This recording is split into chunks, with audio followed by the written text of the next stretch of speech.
We were continuously bringing changes, and if I come to the current budget, sir, you see the trend continuing, new service and new instrument of service. That is in 24-25, I'm sorry, last budget, the July budget. New service and new instrument of service limits, meaning states, ministries will be given higher limits up to which they can spend.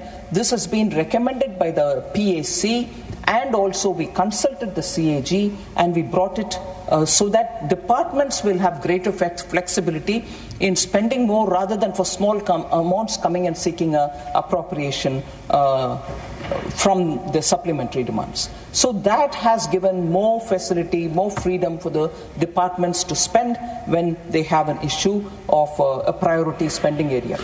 This is the fourth time since independence such a review has been undertaken, and we have brought it in this year, in 24-25 July budget. Similarly, one other major reform that we brought in was short-term T-bill borrowings have been drastically reduced. This has contributed for greater liquidity in the markets, in the financial system, so that private borrowers don't suffer. We don't get in, government doesn't get into the market and crowd them out. That situation shall not occur because we've now chosen to have short-term T-bill borrowings drastically cut down. We also did a buyback of G6 for about 88,000 crores. This one single step, sir, has resulted in interest saving of about 5,000 crores apart from infusing liquidity in the system. So other than what we do through the schemes, other than what we give through devolution, for managing the taxpayers' rupee far more efficiently, these are the steps that we have taken, and repeatedly proving to the taxpayer that paying the tax truly is going for nation building. So we have also, in the July budget, shown very clearly that we will have a debt consolidation pathway, and that pathway will enable our government debt to be brought down closer to 50% of GDP, of the 50% of our GDP, from nearly 58% where it is now, 50% plus minus 1%. By 31st March 2031.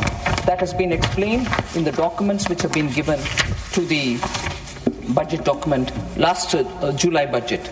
So, again, if that is the trend through the budget making and the effective use of taxpayers' money, questions were raised if the fiscal consolidation has been at the cost of spending. I think in the brief opening remarks itself, I explained how there has not been any reduction in the money being given to the social sector. It actually balances available money wherever it is available effectively, and that is not cut down. But if questions are being asked about you're giving lesser now, whereas the project demands more, I broadly highlight the fact that because technology is now available for both the center and the states, you can see where the money is lying unutilized.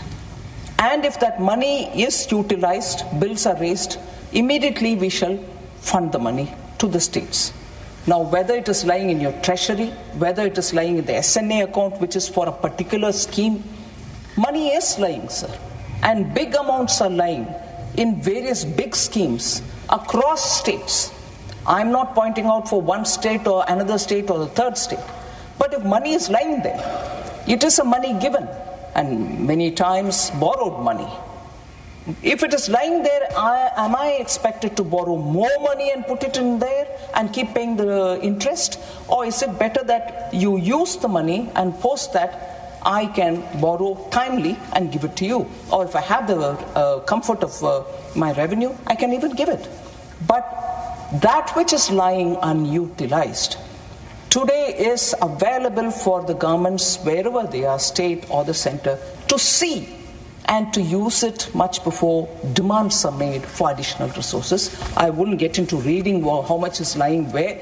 It is part of the budget set of documents.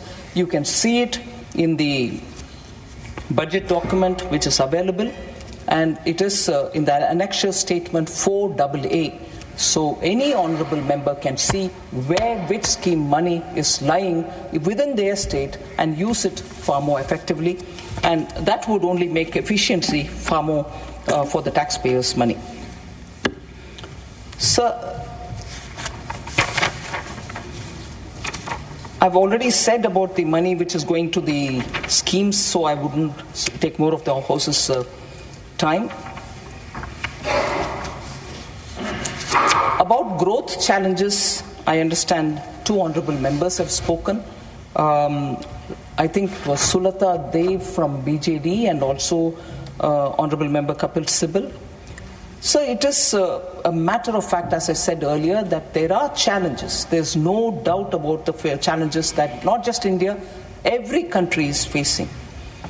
For India in particular, to explain why the Q4 growth was low and why we think it is manageable in the forthcoming quarters is because of the adverse weather conditions which prevailed during the year, excess rainfall in some states, drought in some others, and also the model code of conduct because of the Lok Sabha elections. Most departments could not spend their money in time. As a result, the multiplier was not as much as you would calculate when you spend on your capital expenditure.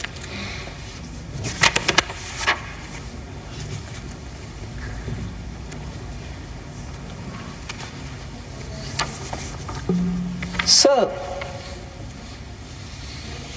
former Finance Minister P. Chidambaram has raised quite a few issues, and I have answers for all of them, answers based on data. And I understand he has also communicated with me through a letter that he is unfortunately not going to be in the House today for unavoidable reasons, and I appreciate him communicating, saying that he is not going to be in the House.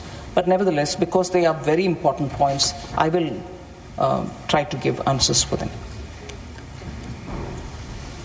Talking of unemployment, वैसे आपकी उदारता है, संसदीय परंपराओं में जो बोलकर चले जा उपस्थित नहीं हो तो उनका जवाब देना आवश्यक नहीं होता, पर आप उदारता पूर्वक दे रही, धन्यवाद. Because वो information भी मुझे था. अच्छा, उनको जानकारी जी जी धन्यवाद, ठीक है. I've conceded that, sir. No, I've conceded that, sir. He had asked a question saying the PLFS data has been released. The PLFS has said that unemployment rate is 3.2%. The same PLFS says youth unemployment is 10.2%. And the same PLFS says unemployment among graduates is 13%. So his question was, then how does PLFS conclude that unemployment rate is 3.2%? I have a bit of a discomfort, sir, in that it will be untypical of me to answer the way I'm answering, but I will do it with due deference. The blunt point is,